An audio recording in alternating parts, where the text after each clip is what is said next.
aprofundar um pouquinho. Então eu quero lhe pedir o seguinte: você tem bexiga? Quantos tem bexiga? Diga amém. Não é bexiga de soprar, não, bexiga, né?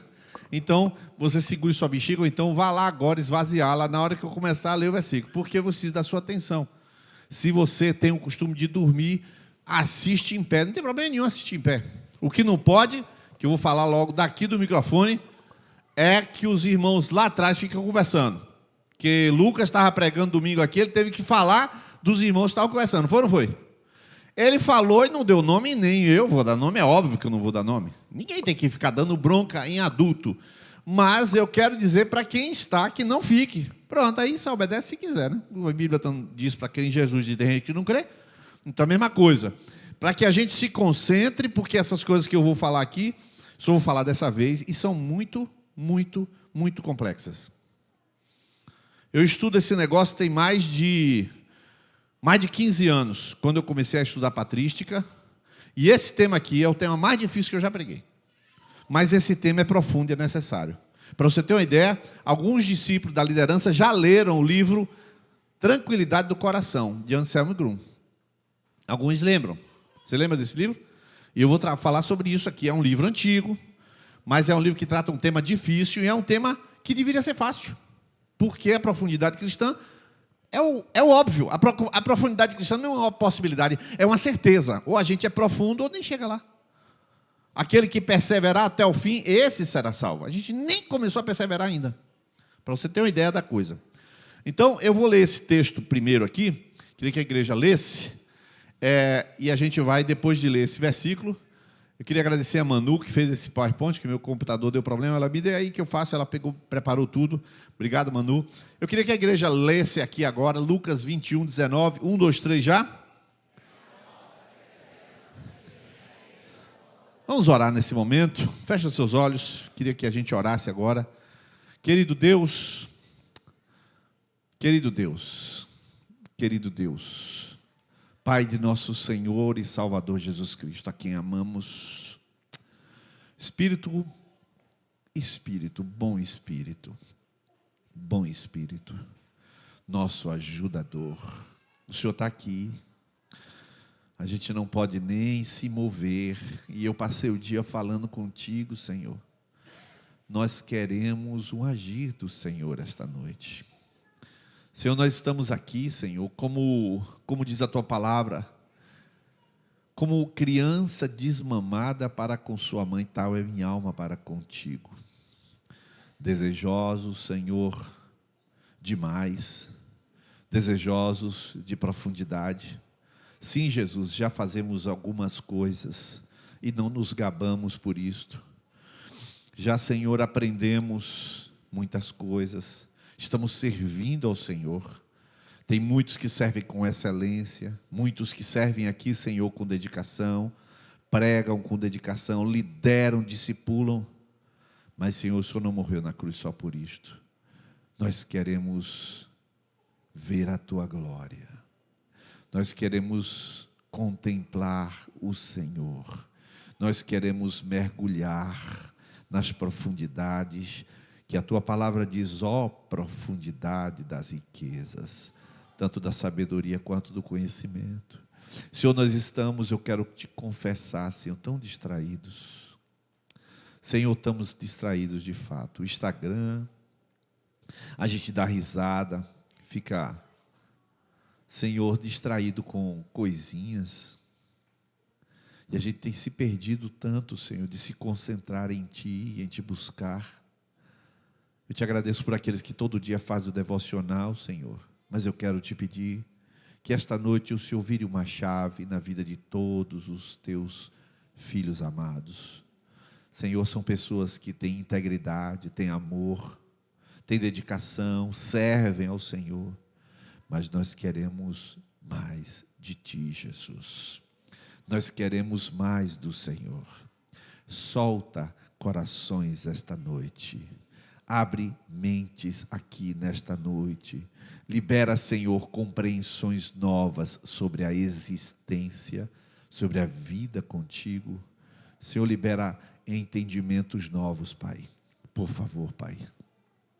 Eu peço isso, eu sei que o Senhor vai fazer. O Senhor é bom e a sua bondade dura para sempre. Senhor, toda obra das trevas esta noite, que seja desfeita em nome de Jesus. Tudo aquilo que foi preparado pelo inimigo, como por exemplo o meu computador que deu esse problema. Senhor, outras obras que foram feitas, foram preparadas pelo inimigo, sono.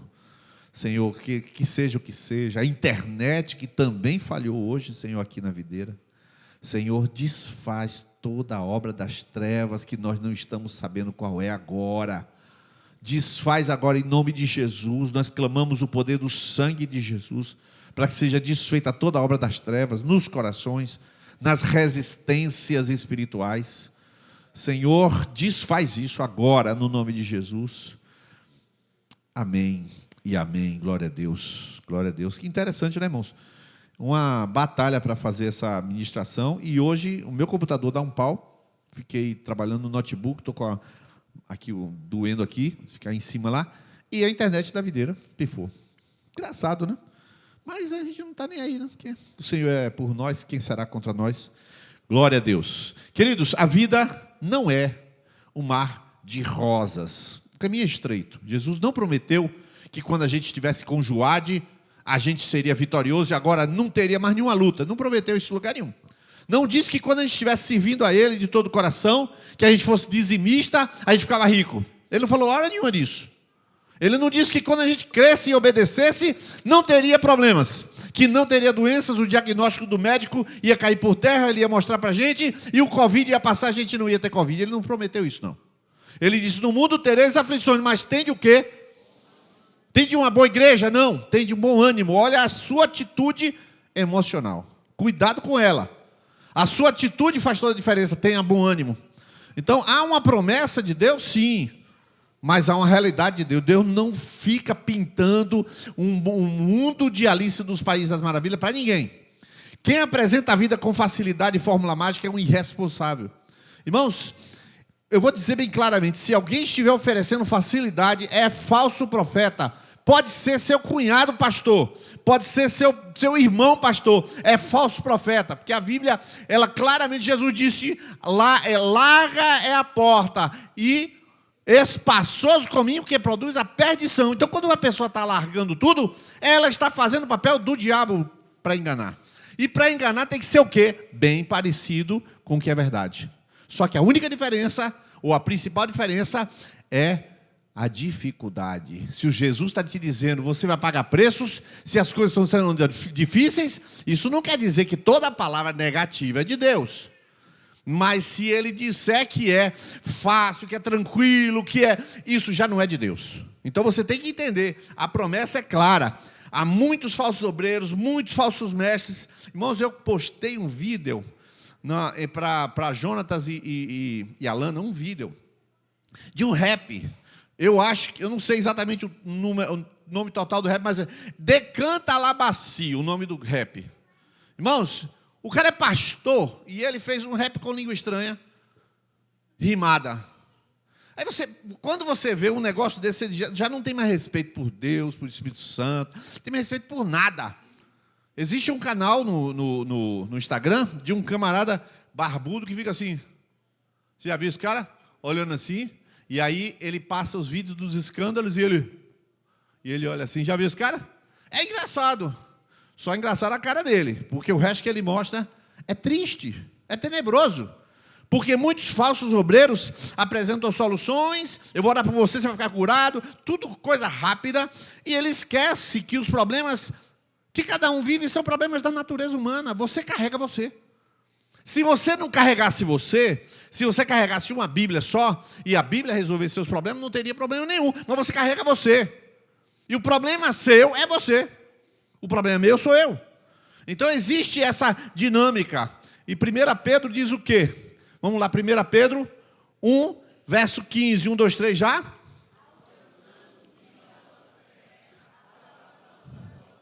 Eu sou salvo, veremos se chega ao final. Eu conheço um monte de gente, irmãos, que começou bem e terminou mal. Rimou, você viu? Final, mal. Mas foi mal. Foi sem querer a rima. Mas a verdade é que eu quero saber se chega. Porque que dá a largada, como eu já falei dias atrás, eu mostrei a largada da São Silvestre, lembra aquele filminho? Larga um bocado. Quem chega?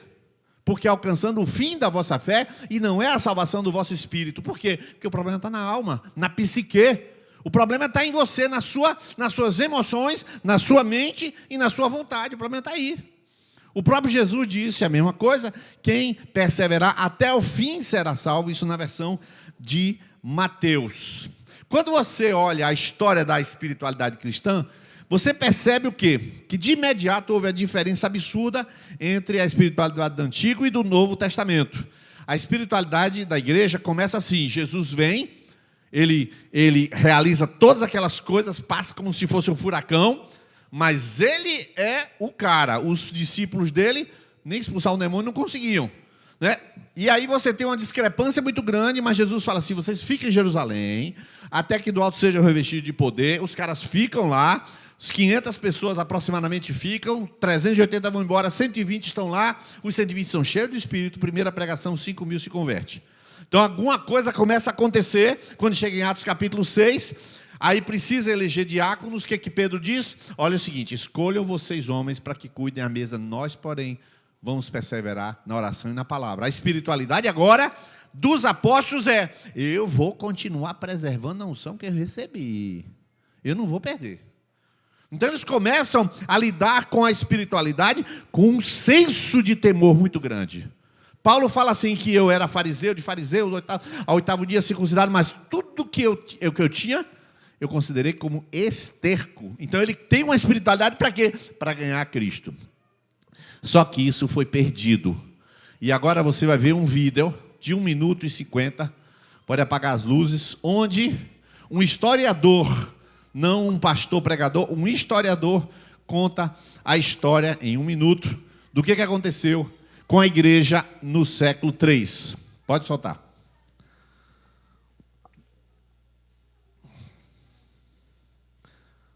Som e depois o vídeo.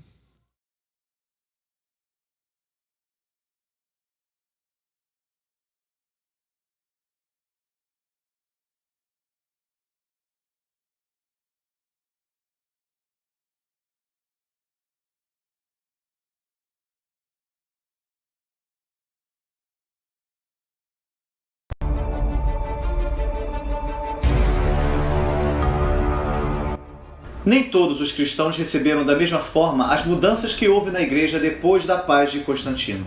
Contra aqueles que, como Eusébio de Cesareia, viam nas novas circunstâncias o cumprimento do plano de Deus, havia outros que se entristeciam profundamente com o triste estado a que a igreja cristã parecia ter chegado. A porta estreita de que Jesus tinha falado se tornara tão larga que uma multidão se apressava em passar por ela. Muitos em busca de posições e privilégios, sem ter uma ideia do batismo ou da fé cristã. Os bispos competiam pelas posições de mais prestígio. Os ricos e os poderosos pareciam dominar a vida da igreja. O joio crescia junto com o trigo e ameaçava sufocá-lo. Durante quase 300 anos, a igreja tinha vivido sob a ameaça constante das perseguições. Todo cristão sabia que era possível que qualquer dia ele seria levado para o tribunal, onde teria de se defrontar com a terrível escolha entre a apostasia e a morte.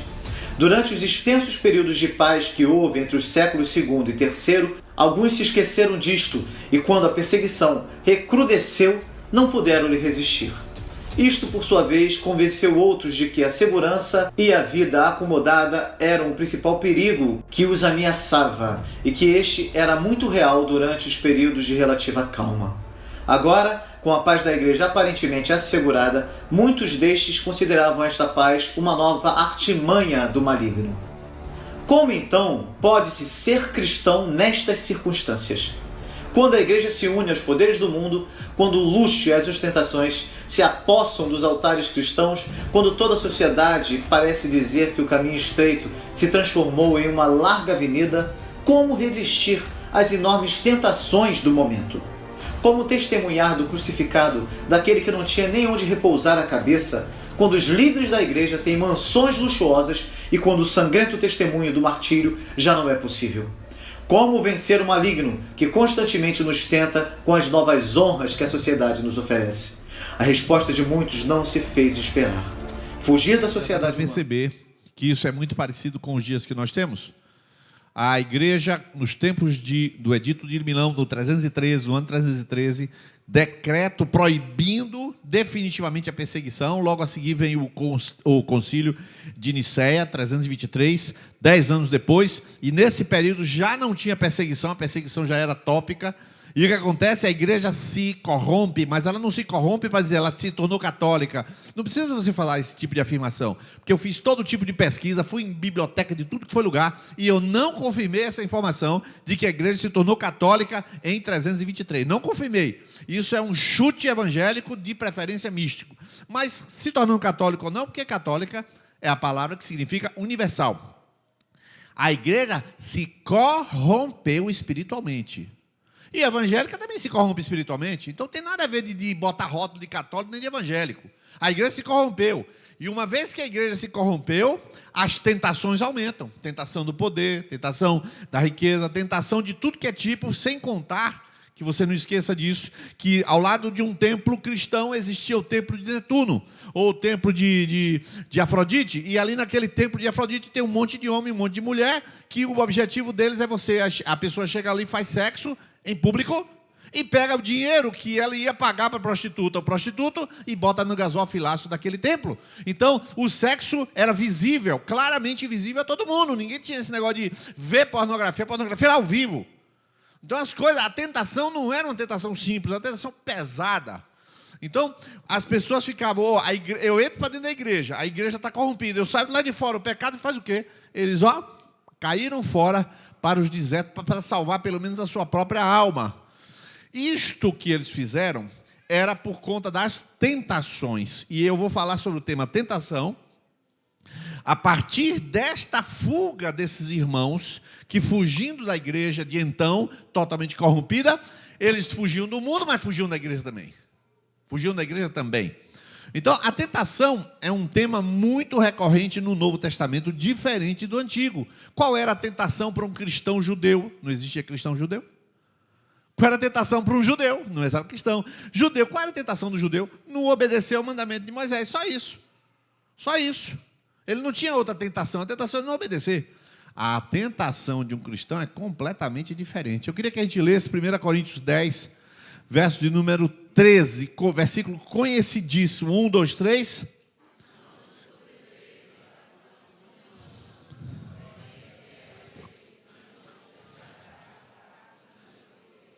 Suportar antes, dará também meio de saída. Perfeito. Então, existe sim tentação. O próprio Deus está dizendo aí, é impressionante, mas é verdade. O Deus está dizendo, eu vou explicar isso mais na frente, não veio tentação senão humana, mas fiel é Deus que não vos deixará tentar. Então Deus está olhando a tentação. Você está sendo tentado.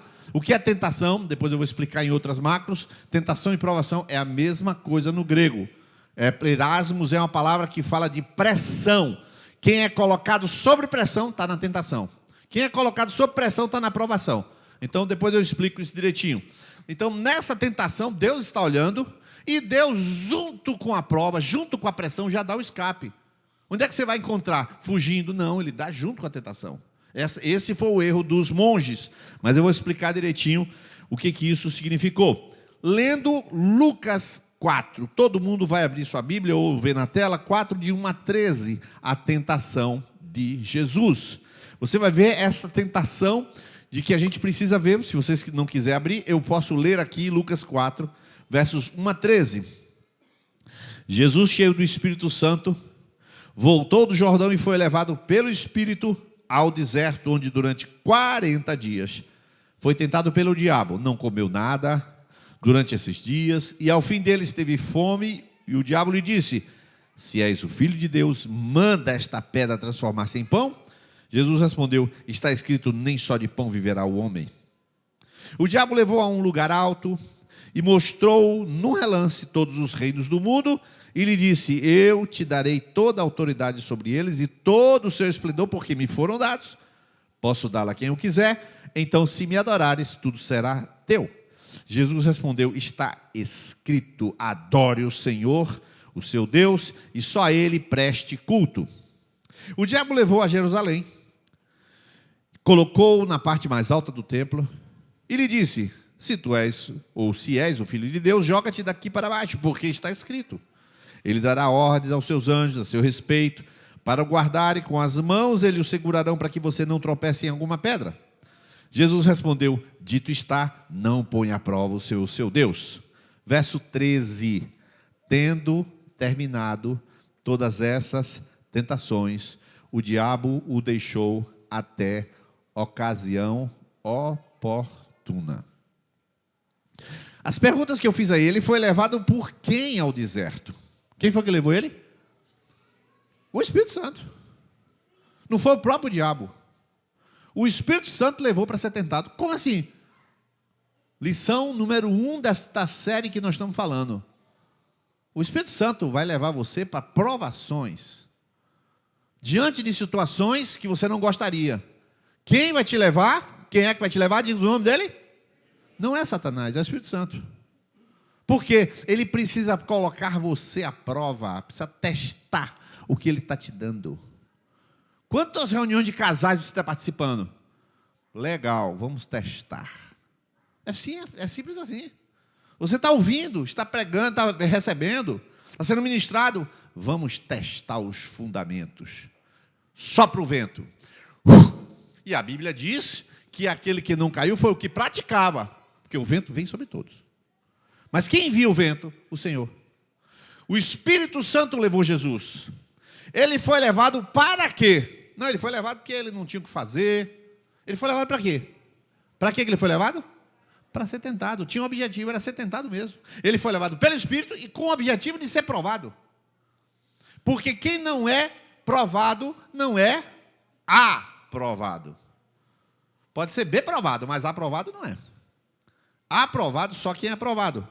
Ele foi tentado em quais áreas? A gente vai estudar bastante isso. Ele foi tentado, primeiro, ele foi tentado nos seus desejos, na epitomia. Ele foi tentado nos seus apetites. Todos nós temos apetites. Apetites que são apetites de comida, claro, apetites de bebida, apetites de posse e apetites sexuais. Todos temos apetites. Quem não tem, está morto. Que é impossível não ter, a não ser que está tomando remédio para não ter apetite nenhum. Mas se é vivo, se é lícito, você tem apetite. Quem foi que botou o apetite em você? Deus. Não foi o diabo. Não foi o diabo que inventou o sexo. O diabo, aliás, nunca criou nada. O diabo não cria coisa nenhuma. O diabo só copia. Outra coisa, Jesus venceu, sim ou não?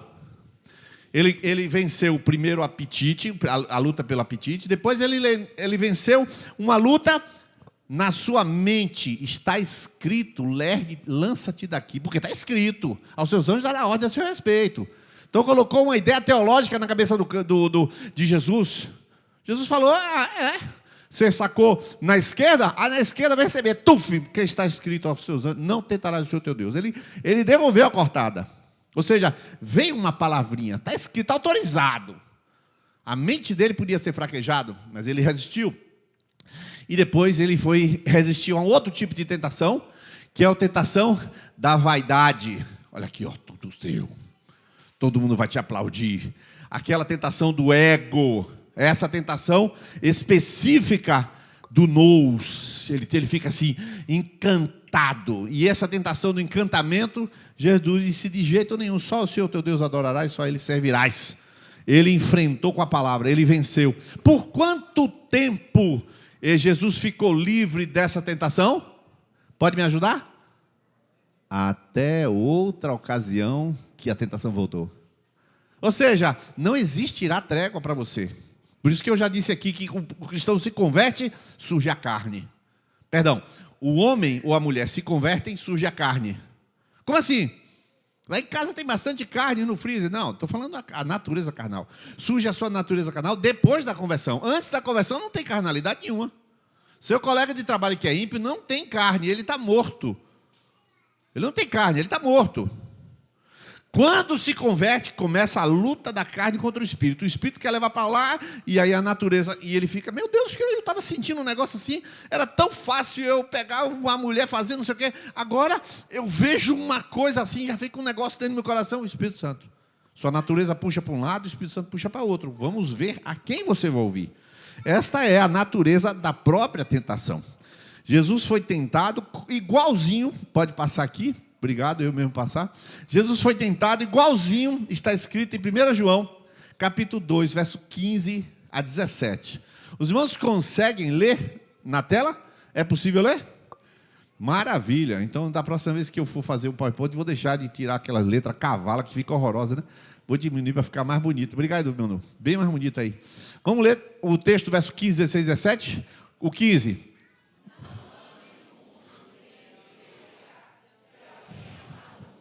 O amor do Pai não está nele. Olha o 16. A cobiça da carne, a cobiça dos olhos e a ostentação dos bens, mas do mundo.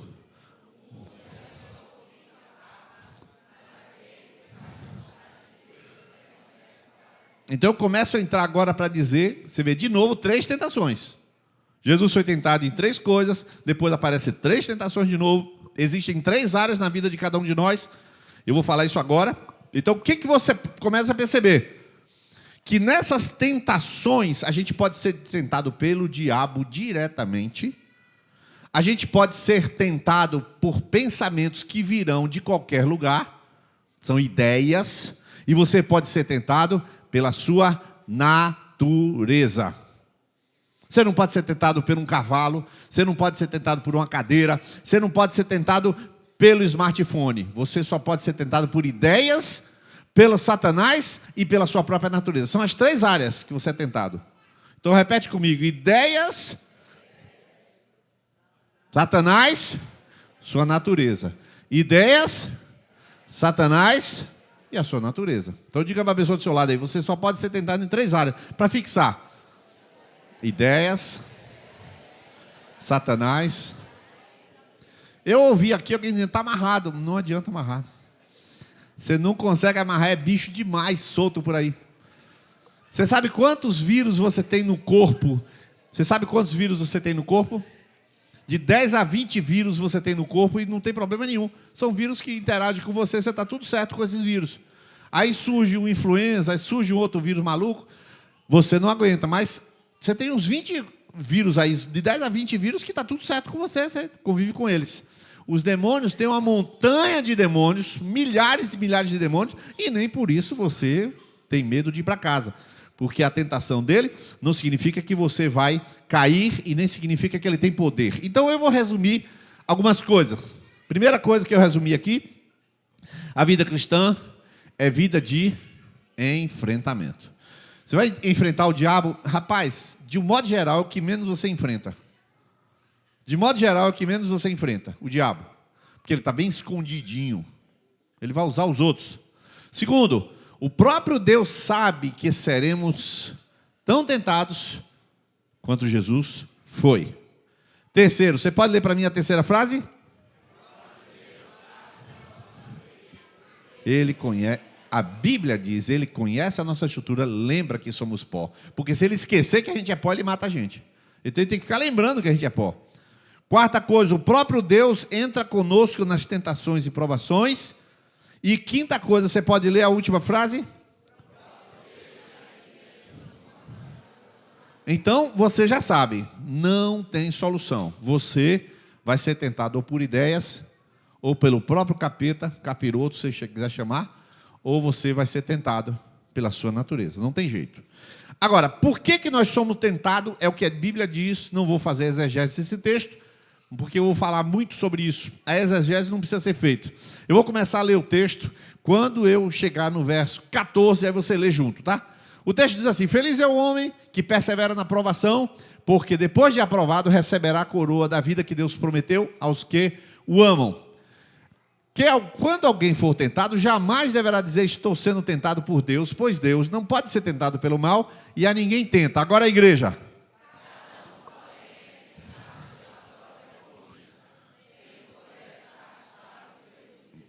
Então,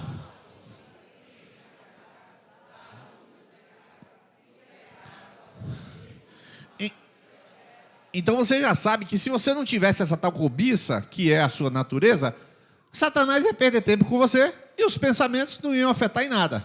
Se não fosse a sua cobiça, que aí no caso aí é a natureza carnal, a natureza inclinada, a natureza adâmica em outro lugar, você não seria tentado. Você é tentado quando você é ativado. Agora é que vem a parte que importa. Olha só. Existem 3 áreas. E a gente vai, espero que Deus nos dê graça para a gente mexer com essas coisas. Talvez não vá até o fim, eu vou continuar. Na próxima quinta-feira também não vou, porque é ceia, né? Então daqui a 15 dias, vamos ver. Mas não vai dar para chegar até o fim de jeito nenhum. Mas a gente vai seguir esse esboço aqui, do jeito que está aqui.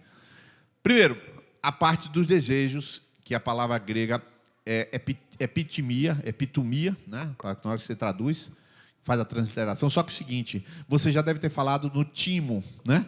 No timo. O que é isso?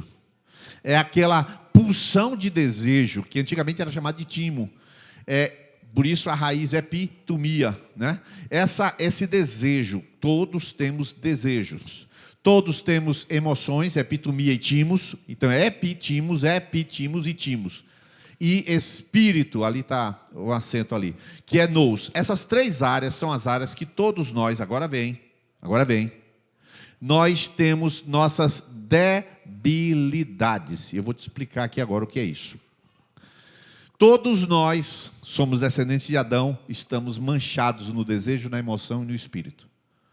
Desejos excessivos de um lado, emoções descoordenadas do outro, mente, porque a palavra espírito aí é a palavra nous é mente no grego, é mentalidade, é entendimento, e muitos de nós temos entendimentos errados.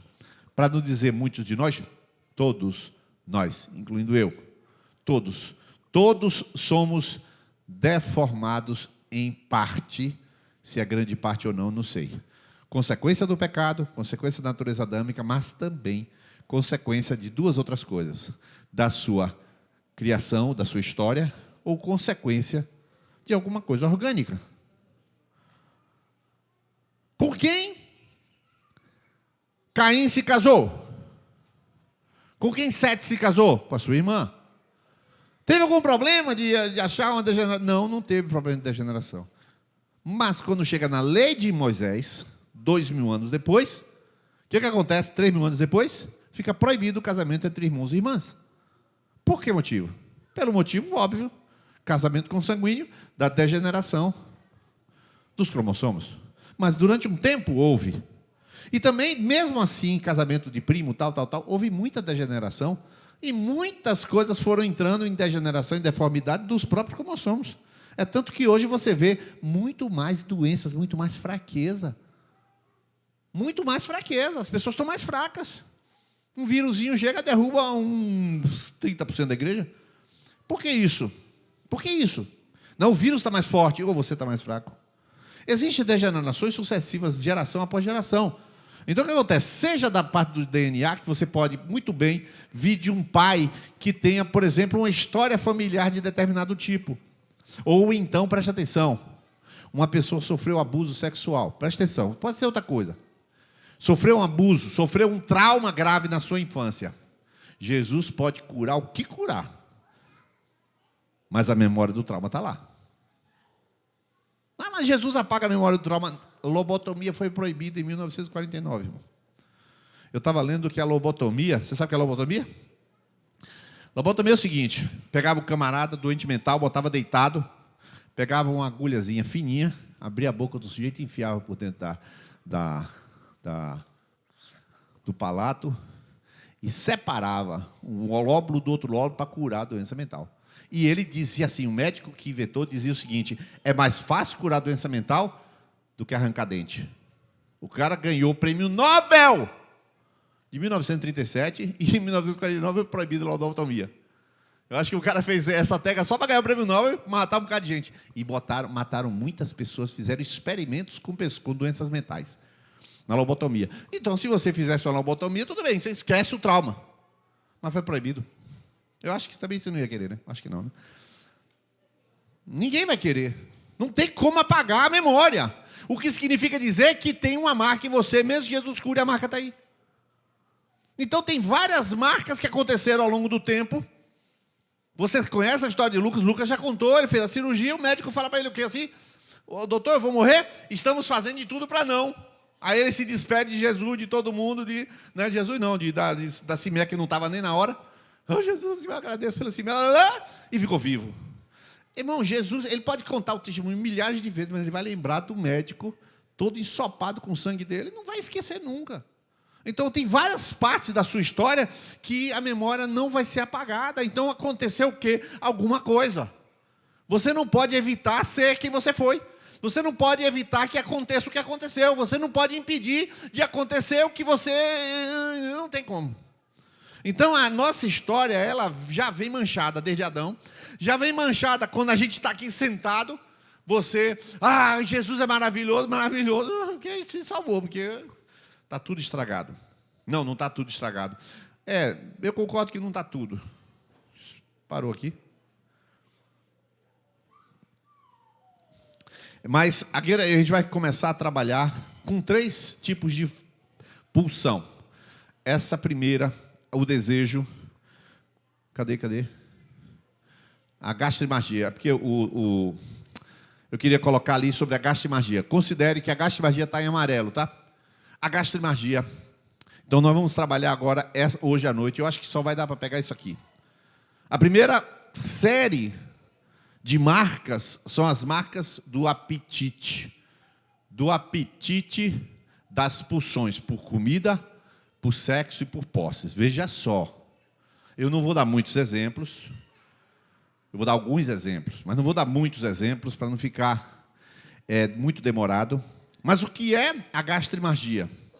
Você fala assim, vamos dar uma parada. Para um pouquinho. Não entendi porque você deu esse salto direto. Eu vou te explicar. Porque até aqui eu falei que tem aquelas 3 áreas. Quem foi que falou que tem aquelas 3 áreas? A Bíblia diz isso onde? Aí eu vou fazer uma conexão com aquele vídeo. Aquelas pessoas que saíram da igreja e se isolaram, foram procurar ser santos. Quem foram essas pessoas? João Clímaco, Máximo Confessor, Máximo Alexandrino, Wagner Ponte, João Cassiano, um monte de gente. Essa turma começa a entrar e se isolar para entender, Jesus, eu não aguento mais, a tua igreja está... E ele começa a orar. Eles começam a orar, Jesus, tem misericórdia, Senhor, salva a tua igreja. E esses caras começam a orar, mas não é orar. É orar assim, 3 anos orando. Não estou falando de orar. Perder assim 70 quilos, os camaradas ficaram, as histórias deles foram tornar loucas. São histórias impressionantes. Nem todas as histórias você pode comprovar, acreditar, mas tem muitas histórias loucas. Tem uma história de Antão, que é o mesmo santo Antônio, mas não é o santo Antônio que você ouve falar. Antão, ele nunca mais, ele entrou no deserto para orar, porque ele tinha medo da sua natureza carnal, que ele foi descobrindo, eu vou explicar isso. E ele estava em cima do monte, e aí chegou uma pessoa para visitá-lo, muitos anos, parecia 17 anos dentro do deserto. Aí ele lá, aí alguém chega para ele assim, ô Antão, eu vim lhe ver. Aí Antão pergunta assim, como é que está as pessoas lá fora? Está tudo perdido. A igreja está assim, tal, as coisas, tem muita gente envolvida com concupiscências, tem muito, hoje não tem mais ninguém com fé suficiente. Como assim? Ninguém mais crê que o Senhor pode levantar um monte e enviar para o mar? Aí na hora que ele falou isso, o monte veio. Aí o cara ficou com medo. Aí o Antão respondeu assim, ô monte, eu não estou falando com você, eu estou falando com ele. Aí o monte parou de novo. Irmãos, essa é uma história exagerada. Mas dessas histórias tem uma montanha de histórias falando que, como esses camaradas que se isolaram para orar e ser santos, depois você vai entender qual foi o que eles trouxeram de bom e depois o que eles perderam. Ou seja, onde foi que eles atiraram na água. Então, esses camaradas começaram a entender, buscar, procurar. Por quê? Para se manter santos, que a igreja estava caída. Vou falar bem em linguagem português claro com você. Você sai daqui, vai morar em outro canto e começa a congregar. Qual é a sua maior dificuldade? Achar a igreja para você congregar. Sim ou não? Porque você já sabe o que é cuidado. Já sabe o que é comer, comunhão, partir do pão. E quando você chega lá, Tem uma pessoa recente que me disse que está indo numa determinada igreja que é muito boa, porque ninguém me incomoda. Falou recente agora. Eu entro e saio e ninguém fala comigo. Mas o que ele quer? Então, tem dificuldades que fazem parte do contexto cristão. E esses caras diziam, eu não quero isso para a minha vida, não. E eles foi para o deserto orar. Quando chegaram no deserto, eles descobriram que eu e você já sabemos, que o problema não está lá na cidade. O problema está dentro de mim. Por isso foi importante eles irem para o deserto, para eles descobrirem que para onde você e eu formos, nós levamos o problema, que o problema está em nós. Eles vão descobrir e dar nome ao problema. Evagrio Pontico foi esse camarada que falou da gastrimagia. O que é gastrimagia? Uma pessoa que deseja comer tudo, ingerir tudo, trazer tudo para si. E ele quer comer. Você já viu? Porque eu já vi. Eu vou para uma festa, um casamento, e eu já vi algumas pessoas encostar. Aqui está uma mesa, aqui é uma mesa de doces. Claro que é doce. Salgadinho também, mas doce com certeza. Pega a bolsa, abre assim e faz assim. Você já viu isso? Não, pode falar, irmão. Aqui na intimidade, nem está transmitindo. Já viu ou não já viu? Jogar para dentro da bolsa assim no prato. Por que isso? Gastrimagia. Na hora que ele vê a abundância, ele sobe um treco aqui, ó. Vai acabar a comida. Ele sente um negócio. E ele come. Eu estava num restaurante em Salvador uma vez, no Jardim dos Namorados, que tinha uma equipe de pessoas que entravam para fazer, era no rodízio. No Jardim dos Namorados, você sabe onde é, todo mundo sabe onde é, né?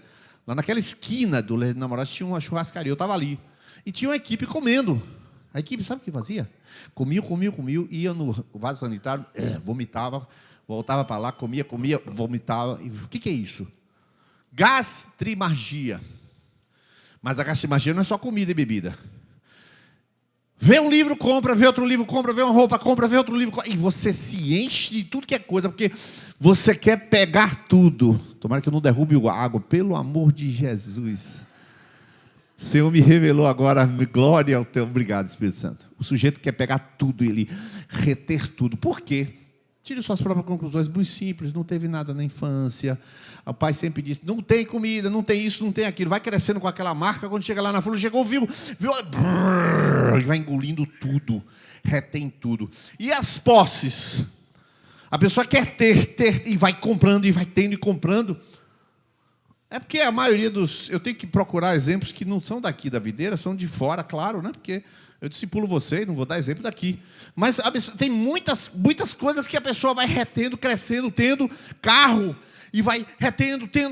Mas por quê? Ele vai obtendo segurança daquilo. Só que não acaba de comprar, acaba de obter a gastrimagia, de dar lugar ao apetite, e ele entra em casa, o vazio interior. Quando ele se deita, não adiantou de nada. Porque isso é uma doença. O psicólogo trata. Não, porque não é uma doença do corpo nem da alma. É uma doença espiritual. Aquela natureza da alma controla o desejo, e do desejo faz dele uma pessoa menos humana. Você sabe que todos os pais da igreja falaram que a primeira marca de espiritualidade de uma pessoa não é falar em línguas não, viu? Por exemplo, os reformados, presbiterianos, eles defendem falar em língua? Não, o próprio Augusto de Nicodemos diz que não. É? E Spurgeon falava em língua, e Jonathan Eduardo falava em língua. Jonathan Eduardo levitava. Tem um livro que diz que quando entrou lá, ele estava, subiu da cama assim, desceu, de tão espiritual que era. Então não é impossível as histórias de Antão. Antão voava no deserto. O que eu estou dizendo a você, não é isso a prova da espiritualidade. A prova da espiritualidade é você, olha, todos os pais da igreja dizem isso, Gregório Nazianzo, Gregório de Nissa, todos, Basílio Grande, é você estar em si. Sabe o que é estar em si? É Jesus assim. Rapaz, eu posso te libertar. Pode não, você só liberta, sei lá, esse seu poder só recebeu. Rapaz, você só... Poder nenhum você teria se de cima não lhe fosse dado. Ele está tão em si que ele não está se defendendo. Ele está ali. Crucificado. Ele está tão em si, que ele fala, Pai, perdoa. Eles não sabem nem o que estão fazendo. Ele não perdeu. Pai! Nada disso. Ele não está brigando, não está gritando. Ele está em si. Ele sabe o que ele está fazendo. Ele sabe onde ele está, sabe o que ele quer. Essa é a espiritualidade marca de todos os pais da igreja dizem que é isso. Então, a gastrimagia tira a pessoa de si e põe a pessoa no prato, no doce. Você conhece alguém? Levanta a mão. E eu vou encerrar agora. Para citar o versículo 1 Coríntios 10. Levante a mão. Quem conhece pessoas que enfiam a cara no chocolate? Fala aí. Fala. Não, eu vou fechar até o olho. Levanta. Tanta gente. Quando vê o chocolate, se enterra no chocolate. Por quê? Gastrimagia, doença. Mas, irmão, eu vou procurar o psiquiatra, vai perder seu tempo. Que ele não vai dizer que é doença. É a doença que fez você obedecer o desejo, a epitomia. Percebeu? 1 Coríntios 10, 31, eu mesmo leio. 1 Coríntios 10, 31, se puder botar na tela, se não puder, eu leio. Diz assim: assim quer vocês comam, bebam ou façam qualquer coisa, façam tudo para a glória de Deus. Então, olha aí, ó. Vamos ler? 1, 2, 3 já?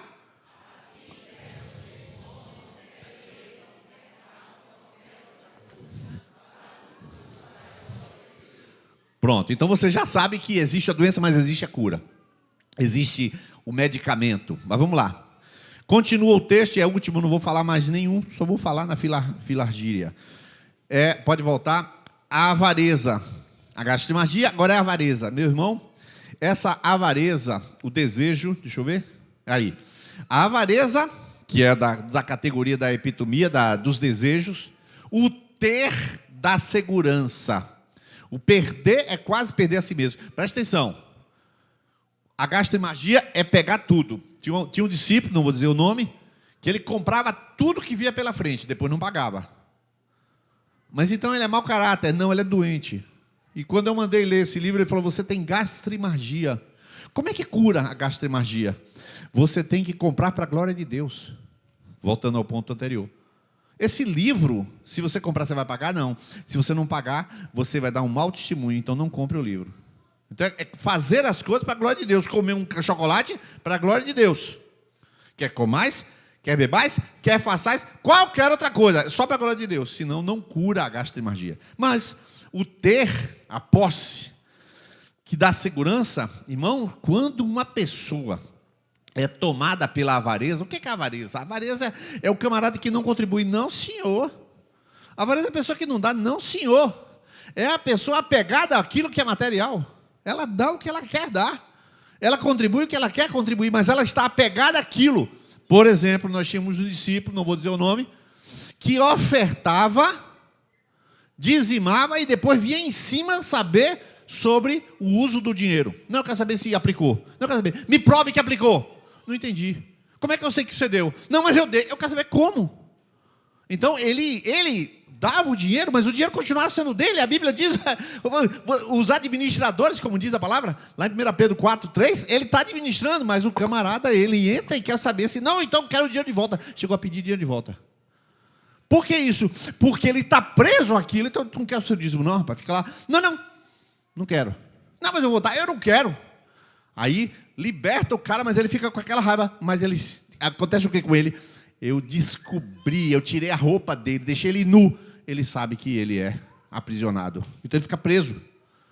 Em Lucas 12, 15, o Senhor fala sobre isso quando ele diz assim, Lucas 12, 15, ele fala, é impressionante, Lucas pregou dias atrás sobre isso. O texto é assim, ó. Então lhes contou esta parábola. A terra de certo homem, desculpe o 15. Então lhes disse, cuidado, fiquem de sobreaviso contra todo tipo de ganância. A vida do homem não consiste na quantidade dos seus bens. Você fala isso para uma pessoa, não resolve. Eu estou dizendo para você, mas você está pegado. Ele bateu o carro. Não, o carro é muito saiu tranquilo. E aí, o que foi? Não, bati. Isso aqui, tá. Mas uma pessoa pegada? Ai, mas não dorme. Arrasado, porque perdeu um bem, perdeu parte dele. porque ele está... Aquilo é uma extensão de si. Ele morre porque quando perde um bem, ele sente que um pedaço dele se foi. E Mateus 6, 21, Jesus vai falar, e agora eu vou encerrar, porque eu não vou entrar em outro ponto, mas Mateus 6, 21 fala assim: pois onde estiver o seu tesouro, ali também estará o seu coração. Jesus falou, mais bem-aventurada coisa é dar do que receber. Mas eu falar para a pessoa apegada, não resolve. Essa pessoa está enferma. Só que à medida que eu estou falando para você, e você lembra das vezes em que você emprestou um dinheiro e o sujeito não pagou, e você então acabou com a raça dele. Acabou com a raça dele. E falou para todo mundo que ele não presta, que é um cara caloteiro, que é um canalha, que não sei o quê. Por que você fez isso? Por que fez isso? Porque dói. E dói por quê? Porque quando você emprestou foi junto. Um pedaço de você foi junto. Só que a Bíblia diz assim, na hora que emprestar, sem esperar receber em troca. Jesus é... Esse Jesus é... Ah, rapaz, esse Jesus não conhece a natureza humana. Não, ele está dizendo o que é cristianismo e o que não é. Você empresta, e várias vezes as pessoas chegam para mim e dizem, eles vão emprestar. Só empreste se você puder perder. Senão não empreste. Eu não vou emprestar. Você não é crente. Simples assim. Não vai para o céu? Não vai mesmo. Porque sabia a verdade e desobedeceu consciente. Não estou com isso dizendo que eu não vou lhe salvar, o que eu vou lhe salvar? Eu não. Eu estou dizendo, a verdade está aqui. Você sabia, não obedeceu. Quem peca conscientemente não tem remissão de pecado. Então, irmãos, tem coisas na Bíblia que era melhor eu não saber. Mas sei. Então você tem que perdoar, você tem que isso, você tem que várias coisas. Percebe? Então existem formas. Eu cheguei recentemente, agora encerro com esse caso, eu cheguei para uns pastores e falei assim, presta atenção que eu vou lhe dar uma instrução, receba como ordem. O pastor não é daqui não, viu? O pastor aí, do mundão de meu Deus, grandão. Eu falei assim, presta atenção, vou dar uma ordem para você. Você está proibido de emprestar dinheiro. Presta atenção. Irmãos, vocês da igreja aqui, vocês estão proibidos de pedir emprestado dinheiro. Presta atenção, vou repetir. Vocês estão proibidos. Eu estou proibindo você de emprestar, estou proibindo vocês de pedir. Por quê? Porque se você, meu irmão, emprestar dinheiro para esse rebanho e ele não pagar, eles não vêm mais para a igreja, porque não quer ver tua cara. Então, para proteger a igreja, você e eles, não empresta. Aí ele, glória, irmão, ficou aquele negócio sem graça, mas eu quero dizer uma coisa, pastor. Dá quem te pedir, se alguém te pedir emprestado, dê. Aí ele... porque a Bíblia manda dar, então pega e dê, não é para emprestar não. Porque se emprestar, o outro fica ali devendo, mas se você dá, ninguém deve. Aí ele, eu pregando na igreja falei isso, ele ficou, você entendeu, pastor? Entendi, então siga meu conselho. Quando alguém disser, me presta dinheiro, não, pastor Nilo disse que não é para eu obedecer ele. Pronto, eu não sou homem de Deus, então me obedeça. Evita problema nessa igreja. Mas use minha palavra para ser avarento, que Deus vai pegar no seu pé. É para você dar a quem te pedir. Então observe como é difícil. Para quem é apegado, misericórdia. Mas por que apegado? Porque lá atrás não tinha. Lá atrás passou necessidade. Lá atrás viveu uma crise. Eu não sei qual é, você deve saber. Mas o fato é que depois de 30 anos, 20 anos, você é apegado a tudo. Amém? Amém não, tomara que não, né? Amém. Amém, terminado, né? Vamos ficar de pé, a gente continua depois. Eu disse a vocês que a gente ia puxar um pouquinho, né? Deu para compreender a igreja, amém? Deu para acompanhar, amém? Vocês querem que a gente continue nessa linha aí, pode ser? Amém, glória a Deus, vocês são uma bênção mesmo, glória a Deus. A gente vai depois falar sobre porneia, a próxima é porneia, depois orré. Aí vamos seguir e vamos falar sobre depressão. Eu hoje ia falar sobre a depressão de Spurgeon, mas eu vou falar da depressão de Spurgeon na próxima vez que a gente estiver orando. Eu queria que dessas duas coisas, gastrimagia e avareza, ou seja, apetites por comidas e apetites por ter, eu não vou chamar ninguém para aqui para frente. Eu quero, não vai, hoje não. Aí não, aí você quer demais também, né? Não, você procura discipulador, mas aí onde você está, você vai pedir o quê? Vai falar com Deus, Deus, tenha misericórdia de mim. Eu descobri meu ponto fraco. Senhor, tenha misericórdia de mim. E eu quero dizer para você, eu também tenho meus pontos fracos. Eu vou contar, fique tranquilo, eu vou contar. O orgulho, a vaidade. O pior é que são os piores. Eu só tenho os piores, viu? Vocês só têm as coisas fracas. Eu só tenho as coisas pesadas.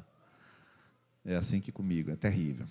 Então, eu quero que você curve a sua fronte agora e fale com Jesus. Jesus, eu quero ser santo. Começa a falar com ele. Jesus, eu quero ser santo. Quero chamar Cláudio para fazer uma oração em nome de todos. Uma oração em nome de todos nós aqui. Jesus, eu quero ser santo. Quero que o Senhor me cure, me encha do teu Espírito. Ele vai falar o que ele entender que é. Nós estamos assumindo a oração de Cláudio como nossa, tá ok? Amém. Santo Deus, Pai eterno, Pai bondoso, aleluia, estamos aqui diante de Ti, Senhor Deus, literalmente com os corações e as mentes abertas, reconhecendo, Pai, a nossa incapacidade, total incapacidade de sozinhos, Pai, sermos santos, de sozinhos alcançarmos a plenitude de varão perfeito, Pai.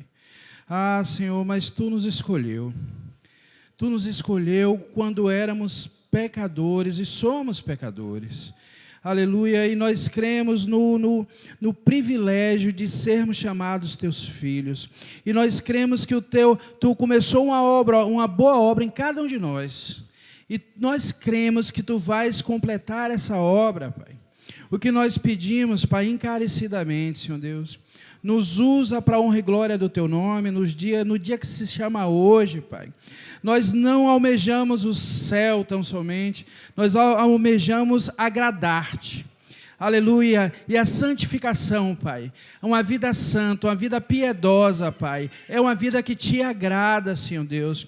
Como o salmista falou, Pai, prescruta o nosso coração e vê se há em nós caminhos maus que não conhecemos ainda, Pai.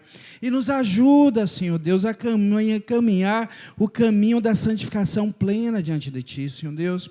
Nós nos colocamos humildemente diante dos Teus olhos, Pai, e pedimos, Pai, complete em nós essa obra, Pai. Se nós estamos atrapalhando, se nós estamos impedindo, Pai, tira tudo que impede das nossas vidas, tira todo o peso, todo o embaraço, Pai.